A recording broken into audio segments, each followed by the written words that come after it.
لكن يروح قبلها على الماء ويبني له محجة ويجلس فيه، وتجي الضبع على الماء ويرميها الصبح، ولا تجي الظهر، ولا تجي. أهم شيء إنه يقعد في المكان هذا في الليل. يوم هو ماشي في الجبل، يمشي يمشي يمشي في الجبل مع سلاحه، ويلف الله يكرمكم ورا حجر بيقضي حاجة، إلا والناس قربوه 4 رجاجيل مدري 5. وينه اطرحوه اطرحوه، يسمعهم.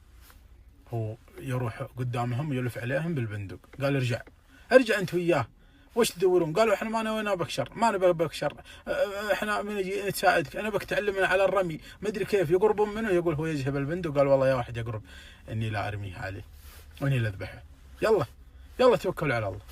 هو يطردهم ويكتون الجبل، خافوا منه وبيرمي الرجال. على العاده يوم جات الساعه 10 11 وحرمته تسمع الطلق وعرفت انه صاد، اخذت الحمار الله يكرمكم من الجبل.